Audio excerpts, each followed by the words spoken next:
जय श्री राधे कृष्णा। ओम नमो भगवते वासुदेवाय नमः। ओम नमः शिवाय। आप सभी भक्तजनों को मोक्षदा एकादशी की बहुत बहुत शुभकामनाएं। आप सभी पर लक्ष्मी नारायण की कृपा सदा सर्वदा ही बनी रहे।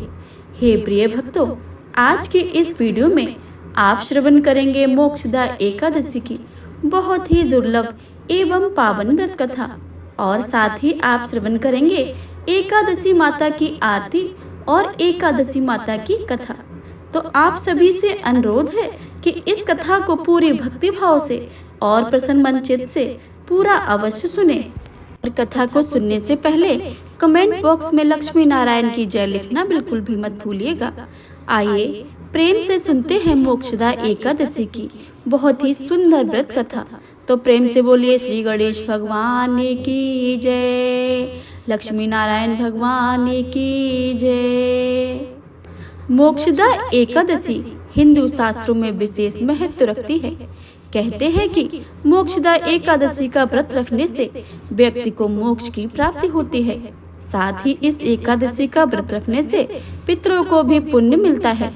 लेकिन मोक्षदा एकादशी का व्रत उसकी कथा के बिना अधूरा माना जाता है। हे प्रिय भक्तों, युधिष्ठिर बोले कि देवेश्वर, मैं पूछता हूँ, मार्गशीर्ष के शुक्ल पक्ष में जो एकादशी होती है उसका क्या नाम है, कौन सी विधि है तथा उसमें किस देवता का पूजन किया जाता है? हे स्वामी, यह सब यथारूप मेरे से वर्णन कीजिए। तब श्री कृष्ण भगवान कहते हैं, हे राजा युधिष्ठिर, मार्गशीर्ष मास के कृष्ण पक्ष में उत्पन्ना एकादशी होती है, जिसका वर्णन मैं तुम्हारे समक्ष कर दिया है। अब शुक्ल पक्ष की एकादशी का वर्णन करूंगा, जिसके श्रवण मात्र से वाजपेयी यज्ञ का फल प्राप्त होता है। उसका नाम है मोक्षदा एकादशी, जो सब पापों को अपहरण करने वाली है। हे राजन, उस दिन यत्न पूर्वक तुलसी की मंजरी तथा धूप दीप से भगवान दामोदर का पूजन करना चाहिए।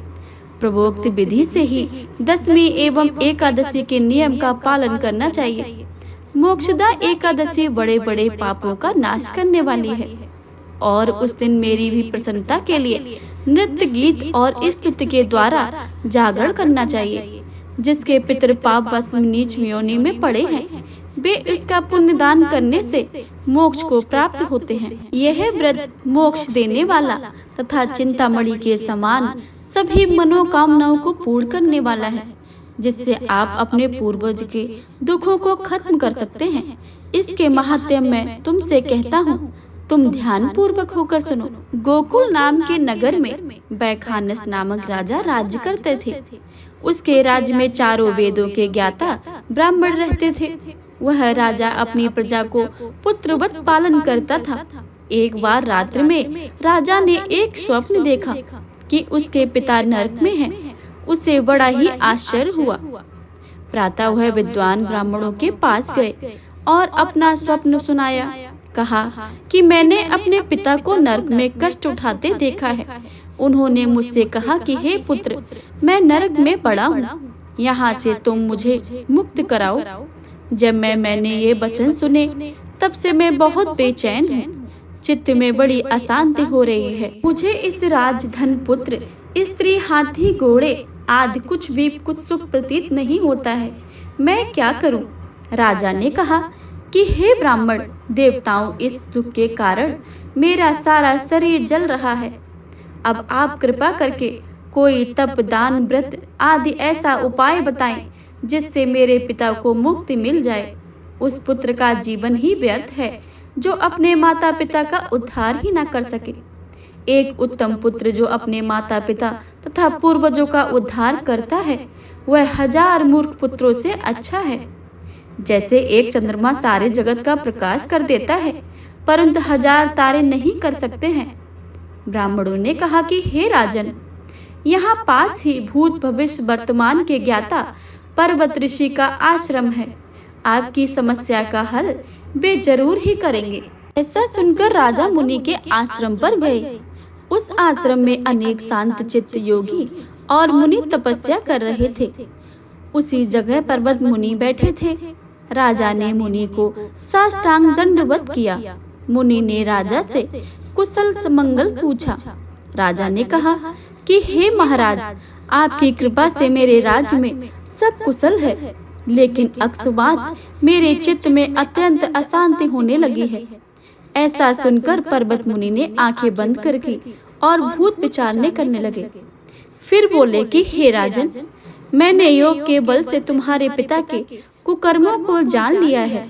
उन्होंने पूर्व जन्म में कामातुर होकर एक पत्नी को रति दी, किंतु सौत के कहने पर दूसरे पत्नी को तत्वदान मांगने पर भी नहीं दिया। उसके पाप कर्म के कारण तुम्हारे पिता को नरक में जाना पड़ा। तब राजा ने कहा कि इसका कोई उपाय बताएं। मुनि बोले कि हे राजन, आप मार्गशीर्ष एकादशी का उपवास करें और इस व्रत के पुण्य को अपने पिता को संकल्प करके दें। इसके प्रभाव से आपके पिता की अवश्य नरक से मुक्ति होगी। मुनि के यह वचन सुनकर राजा महल में आए और मुनि के कहने अनुसार कुटुंब सहित मोक्षदा एकादशी का व्रत किया। इसके उपवास का पुण्य अपने पिता को अर्पण कर दिया। इसके प्रभाव से उसके पिता को मुक्ति मिल गई और स्वर्ग में जाते हुए वे पुत्र से कहने लगे कि हे पुत्र, तेरा कल्याण हो। यह कहकर वह स्वर्ग को चले गए। मार्गशीर्ष मास की शुक्ल पक्ष की मोक्षदा एकादशी का जो व्रत करते हैं, उनके समस्त पाप नष्ट हो जाते हैं। इस व्रत में बढ़कर मोक्ष देने वाला और कोई व्रत नहीं है। इस दिन गीता जयंती भी मनाई जाती है। साथ ही धनुर्मास की एकादशी कहलाती है। अतः इस एकादशी का महत्व कई गुना और भी बढ़ जाता है। इस दिन से गीता का पाठ अनुष्ठान आरंभ करें तथा प्रतिदिन थोड़ी देर गीता अवश्य पढ़ें। हे प्रिय भक्तों, तो यह थी आज के मोक्षदा एकादशी व्रत की कथा।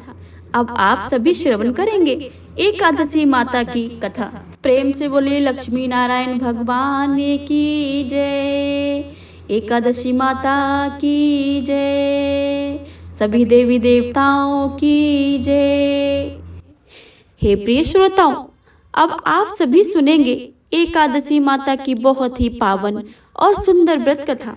आप सभी पूरे भक्ति भाव से इसको भी अवश्य ही सुनिएगा। एक समय की बात है, किसी नगर का एक राजा था। उसके 2 बेटियां थीं। छोटी बेटी एकादशी का व्रत किया करती थी, परंतु बड़ी बेटी कोई भी व्रत नहीं करती थी। सभी छोटी से बहुत ही प्रेम करते थे, जिसकी वजह से बड़ी बहन उससे ईर्ष्या करती थी। उसने लड्डू में जहर मिलाकर छोटी बेटी को खाने को दिया, परंतु ग्यारस माता की कृपा से उसको कुछ भी नहीं हुआ। यह देखकर बड़ी बहन ने उसे पानी भरने के बहाने कुएं में धकेल दिया। ग्यारस माता ने उसे बीच में ही पकड़कर बाहर निकाल दिया। इस बार भी छोटी बहन को जीवित देखकर उसने एक घड़े में सांप रखकर उसके कमरे में रख दिया। सांप भी उसकी ग्यारस माता की भक्ति देखकर वहां से बिना उसे नुकसान पहुंचाए चला गया। एक दिन पड़ोसी नगर का राजकुमार बड़ी बहन को देखने के लिए आया। जब उसने दोनों बहनों को देखा तो उसे राजा की छोटी राजकुमारी पसंद आ गई। इसके कारण बड़ी बहन उससे अधिक ईर्ष्या करने लगी। विचार किया कि मैंने मारने के लिए क्या कुछ नहीं किया है, परंतु यह हर बार बच गई है। इस बार कुछ और करना चाहिए। यह सोचकर वह छोटी बहन के पास गई और बोली, बहन, तुम जानती हो हमारी मृत्यु किसी न किसी जगह किसी के द्वारा लिखी होती है। छोटी बहन ने कहा कि यह सच है। बड़ी बहन फिर बोली, तुम्हें तो पता ही होगा कि तुम्हारी मृत्यु किसके द्वारा और कैसे होगी, क्योंकि तुम तो ग्यारस माता की भक्त हो। छोटी बहन भोली थी। उसने बड़ी बहन से कहा, बहन, मेरा जीवन महल में ही जो तोता है, उस तोते के गले में बंधे हार में है। जब कोई तोते को मारकर उस हार को पहन लेगा तो मैं मूर्छित हो जाऊंगी, और जब उतार कर टांग देगा तो मैं जीवित हो जाऊंगी। बड़ी बहन यह सुन तोते को ढूंढने लगी।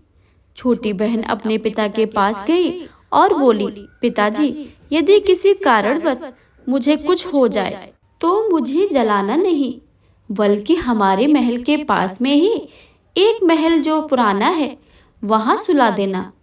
यदि कोई पूछे तो बता देना कि मैं मूर्छित हो गई हूँ।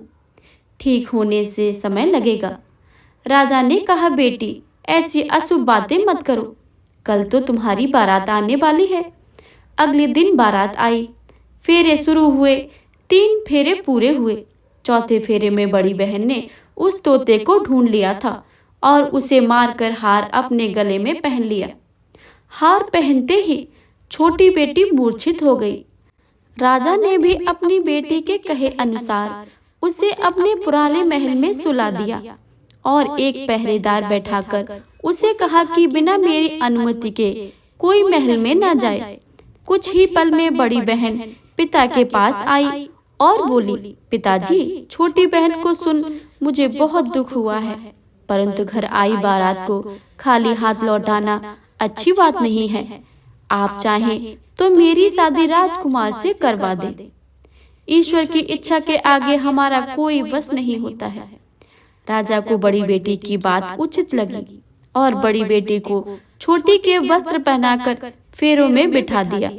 राजकुमार ने देखकर कहा, यह मेरी दुल्हन नहीं है, मैं कैसे विवाह कर सकता हूँ, क्योंकि यह मुझे नहीं है जिसके मेरे साथ 3.5 फेरे हुए हैं। जब वह बोलती तो मुझे मुख में फूल झड़ते। सभी के समझाने पर राजकुमार ने विवाह के लिए हाँ कर दिया और बड़ी बेटी का विवाह राजकुमार के साथ हो गया।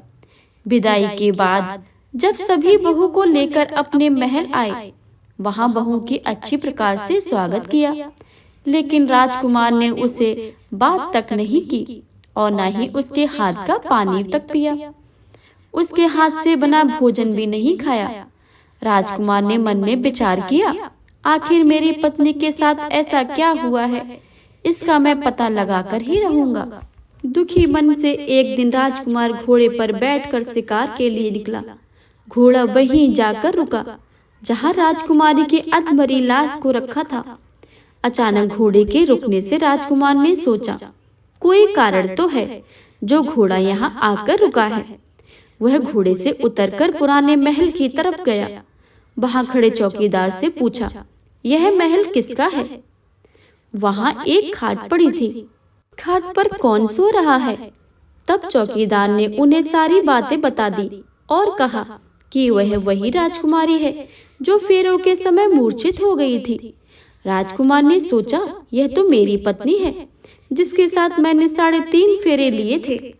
उन्होंने चौकीदार से कहा कि मैं यहाँ आया हूँ, तुम किसी को मत बताना, इसके लिए मैं तुम्हें अच्छी धनराशि दूंगा। चौकीदार भी मान गया।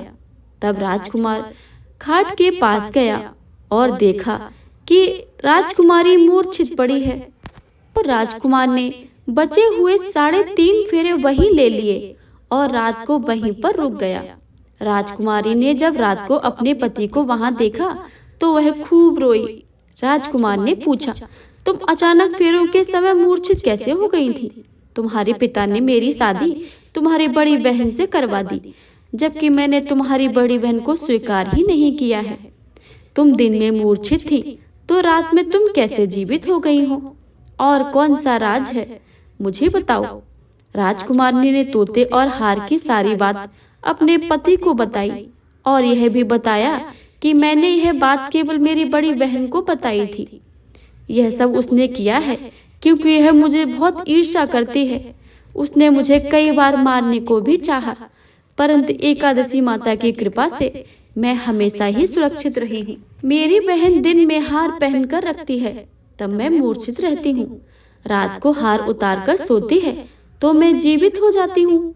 यदि वह हार मुझे वापस मिल जाए तो मैं हमेशा के लिए जीवित हो जाऊंगी। ऐसा भी होती है, बड़ी बहन भी ऐसी होती हैं। इस प्रकार राजकुमार ने सोचा। अब वह राजकुमारी के साथ दिन रात बिताने लगा। बड़ी बहन ने पता लगाना चाहा कि आखिर राजकुमार रात दिन कहाँ रहते हैं, परंतु पता नहीं लगा सकी। एक दिन छोटी रानी गर्भ से हो गई। वह राजकुमार से बोली, मुझे चाहे बेटा हो या बेटी हो, रात में ही हो तो अच्छा है, क्योंकि दिन में मैं मूर्छित रहती हूँ। एक दिन राजकुमार को किसी काम के लिए बाहर जाना पड़ा। उस दिन रानी को प्रसव हो गया। वह ग्यारस माता को याद करती।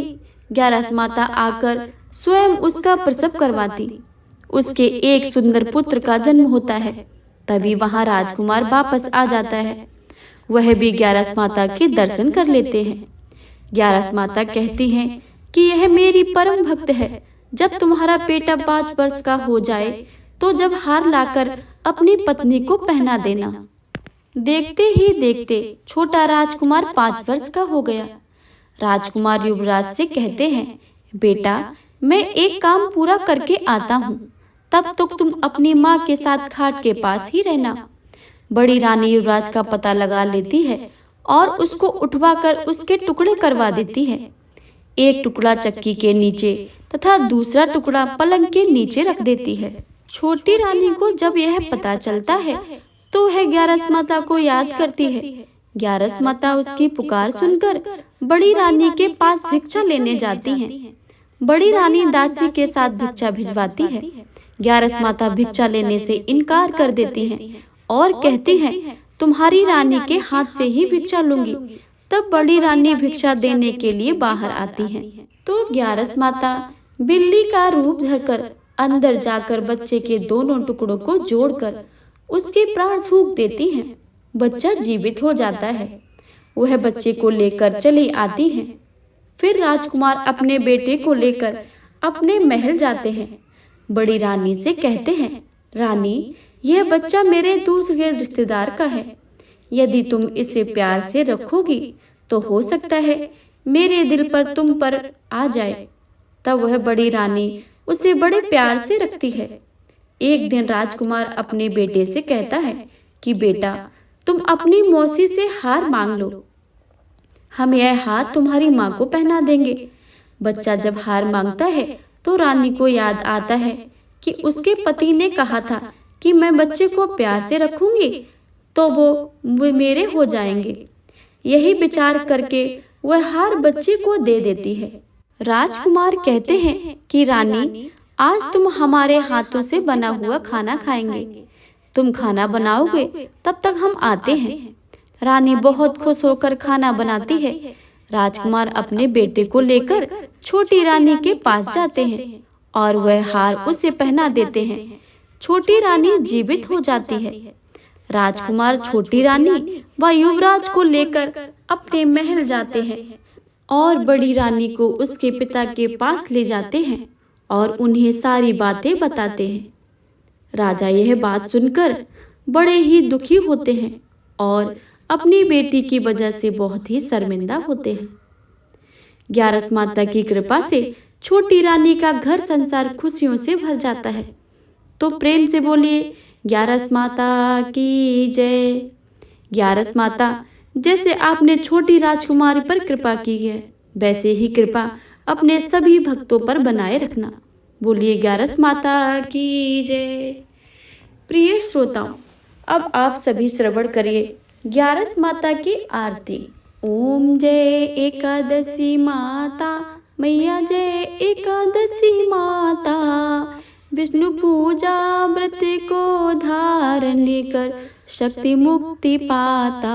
ओम जय एकादशी माता, तेरे नाम गिनाऊं देवी, भक्ति प्रदान करनी। गढ़ गौरव की देनी माता, शास्त्रों में वरनी। ओम जय एकादशी माता। मार्गशीर्ष में कृष्ण पक्ष की उत्पन्ना विश्वतारिणी जन्मी। शुक्ल पक्ष में होए मोक्षदा, मुक्तिदाता बन आई। ओम जय एकादशी माता। पौष के कृष्ण पक्ष की सफला नाम के है। शुक्ल पक्ष में होए पुत्रदा, आनंद अधिक रहे। ओम जय एकादशी माता। नाम 60 तिला माघ मास में कृष्ण पक्ष आवे, शुक्ल पक्ष में जया कहावे, विजय सदा पावे। ओम जय एकादशी माता। विजया फागुन कृष्ण पक्ष में, शुक्ला आमल की, पाप मोचनी कृष्ण पक्ष में, चैत्र महाबल की। ओम जय एकादशी माता। चैत्र शुक्ल में नाम कामदा, धन देने वाली, नाम बरुथनी कृष्ण पक्ष में, वैशाख महावाली। ओम जय एकादशी माता। शुक्ल पक्ष में होए मोहनी, अपरा ज्येष्ठ कृष्ण पक्षी, नाम निर्जला सब सुख करनी, शुक्ल पक्ष रखी। ओम जय एकादशी माता। योगिनी नाम आषाढ़ में जान्यो, कृष्ण पक्ष करनी, देव शनि नाम कहायो, शुक्ल पक्ष धरनी। ओम जय एकादशी माता। कामिका श्रावण मास में आवे, कृष्ण पक्ष कहिए, श्रावण शुक्ला होए पवित्र, आनंद से रहिए। ओम जय एकादशी माता। अजा भाद्रपद कृष्ण पक्ष की, परिवर्तनी शुक्ला, इंद्रा अश्विन कृष्ण पक्ष में, व्रत में भव सागर निकला। ओम जय एकादशी माता। पापांकुशा है शुक्ल पक्ष में, आप हरनिहारी, रमा मास कार्तिक में आवे, सुखदायक भार। जय एकादशी माता। देव्योत्थानी शुक्ल पक्ष की, दुख नाशक मैया, पावन मास में करूं विनती, पार करो नैया। ओम जय एकादशी माता। परमा कृष्ण पक्ष में होती, जन मंगल करनी, शुक्ल माक्ष में होए पद्मिनी, दुख दरिद्र हरिणी। ओम जय एकादशी माता।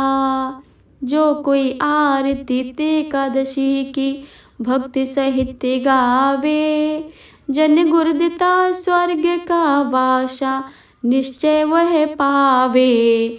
ओम जय एकादशी माता। ओम जय एकादशी माता। मैया जय एकादशी माता। विष्णु पूजा व्रत को धारण कर, शक्ति मुक्ति पाता। ओम जय एकादशी माता। ओम जय एकादशी माता। ओम जय एकादशी माता। प्रेम से बोली एकादशी माता की जय। विष्णु भगवान की जय। लक्ष्मी नारायण की जय।